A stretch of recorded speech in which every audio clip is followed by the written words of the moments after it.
Hello everyone, আসসালামু আলাইকুম। কেমন আছেন সবাই? অনেক দিন ধরে আসলে আপনাদের সাথে ব্লগ আপলোড করা হচ্ছে না। নাও এ ডেজ আসলে বের হওয়াই হচ্ছে না। আর এত পরিমাণে ঠান্ডা, এটা তো আসলে বলার বাইরে। অনেক দিন ধরে আমার গোল্ডেন প্লে বাটনটা আসলে টাঙ্গাবো করে করাই হচ্ছিল না, কারণ আমার কাছে হুক আসলে শেষ হয়ে গিয়েছিল। তো ফাইনালি আসলে খুঁজে একটা হুক পেয়েছি।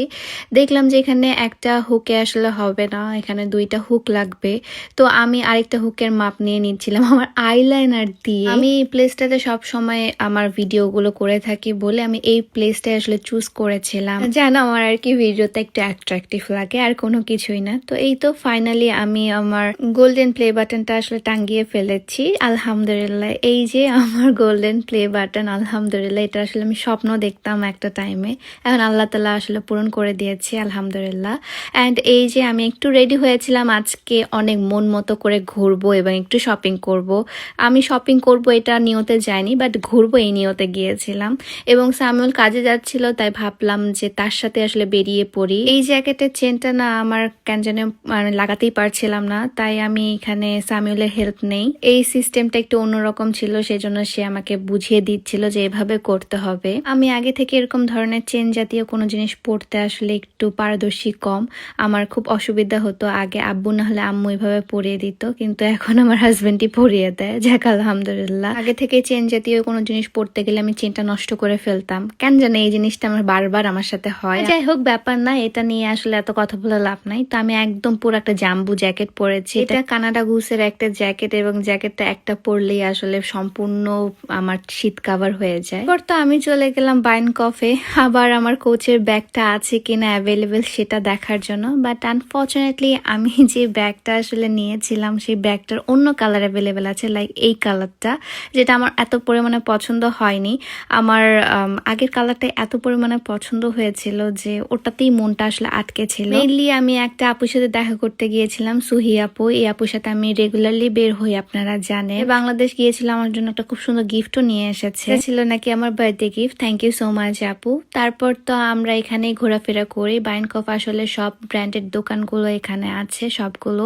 তো আমি একটু ডাইসনের ইয়ার র্যাপগুলো আসলে ট্রাই করছিলাম যে আমি যদি কিনি তাহলে আসলে অর্থিট হবে কিনা এত টাকা দিয়ে কেনা। বাট আমার কাছে মনে হচ্ছে আমার কাছে আসলে অর্থিট না, কারণ আমি যেহেতু চুলের বেশি স্টাইল করতে পারি না। যাই হোক, ওটা বাদ দিয়ে আমি আমার যে ইম্পর্টেন্ট জিনিসটা আছে সেটা কিনে ফেলেছিলাম, একটা ময়শ্চারাইজার, যেটা আমার শেষ হয়ে গিয়েছিল। সেই ময়শ্চারাইজারটা আসলে কিনেছি এখান থেকে। দেন আমরা একটু আউটফিট চেক করছিলাম, প্লাস হচ্ছে এখানে আমরা আর কি মিরর ফি নিচ্ছিলাম mainly.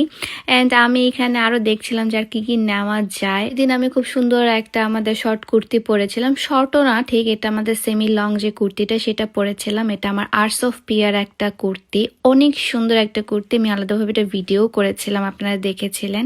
And this is my সুহি আপু। আমি যখন দিনাজপুরে থাকতাম তখন থেকে আপুর সাথে আমার পরিচয়, ছোট্ট কাল থেকে সে আমাকে দেখছে এবং এখানে আসে আমরা আবার মিল হব, এটা আসলে কখনো আমি ভাবতে পারিনি। ডিসেম্বর মাস বলে কথা, ক্রিসমাসের মাস সবাই জানেন, এবং ইউরোপে আমি ফার্স্ট টাইম এই ক্রিসমাস দেখবো। বেশ ভালো লাগছে, সব জায়গায় আসলে ক্রিসমাস ট্রি আছে এবং এগুলো দেখতে ভালো লাগে, যদিও আমি এগুলো কোনো কিছু মানি না, বাট দেখতে ভালো লাগে। তারা অনেক সুন্দর করে লাইটিং করে, আর আমার কোনো কিছু লাইটিং করা থাকলে আমার খুব ভালো লাগে, যে কোনো শহর বা যে কোনো জায়গা। ওর আমি একটু খাওয়া দাওয়া করতে চলে যাই ওকটুওয়াকে, আমার ফেভারিট জায়গা। আমি মানে সেন্ট্রালে গেলে আমি এখানে খাবই, মানে আমি ওক খাবই। আমার ওক অনেক বেশি পছন্দ, খুবই বেশি পছন্দ। উদন নুডলসের ওকটা ওফ, আমার জাস্ট মানে মনে হয় যে আমি যদি সারাদিন খেতে পারতাম খুব ভালো লাগতো।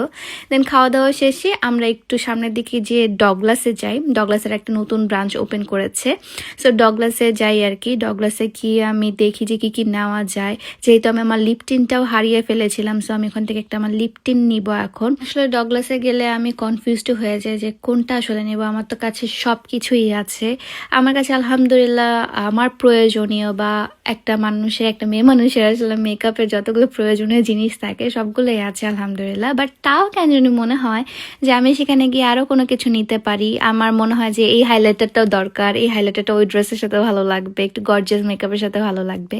যেমন এই হাইলাইটারটা আমার কোনো দরকারই ছিল না, বাট আমি তাও নিয়েছি। অ্যান্ড রেগুলার ইউজ করার জন্য আমি একটা কালার কারেক্টার নিয়েছি নিক্স থেকে। আমার এটা মনে হয়েছে যে আমি রেগুলারলি যেহেতু একটু অল্প মেকআপ করি এখন, সো ওটা মাখলে আমার কাছে ভালো লাগবে, এত হেভি কনসিলার মাখার দরকার নেই। গিয়ে দেখি যে নতুন নতুন অনেক ব্র্যান্ড অ্যাড করেছে যেগুলো শুধু অনলাইন অনলাইনে ছিল এখন অফলাইনেও পাওয়া যাবে। যেমন এই হেয়ার কেয়ার ব্র্যান্ডটা আমার অনেক বেশি পছন্দ, ক্যারেস্তাস।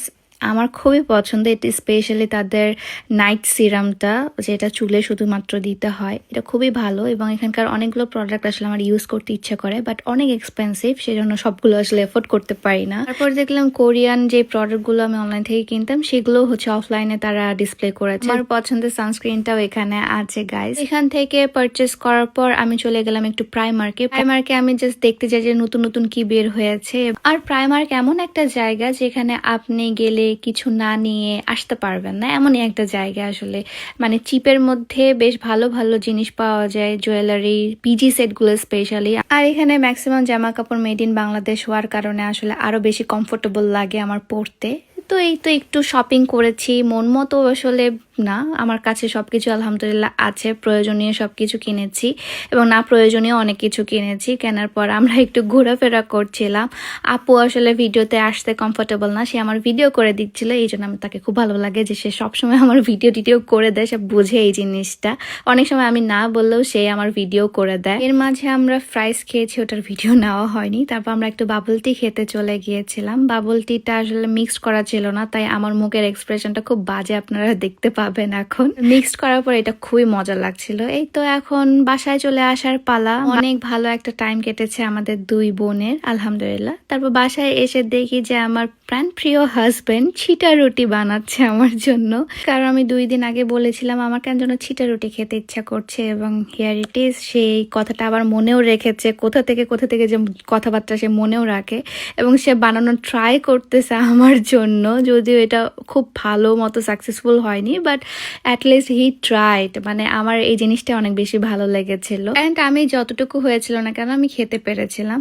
তারপর আমি একটু গরম গরম মাছ রান্না করি, রুই মাছ আমার ফেভারিট, এবং আমার হাতের মাছ রান্না অনেক বেশি মজার হয়, আমার নিজেরই অনেক বেশি ভালো লাগে।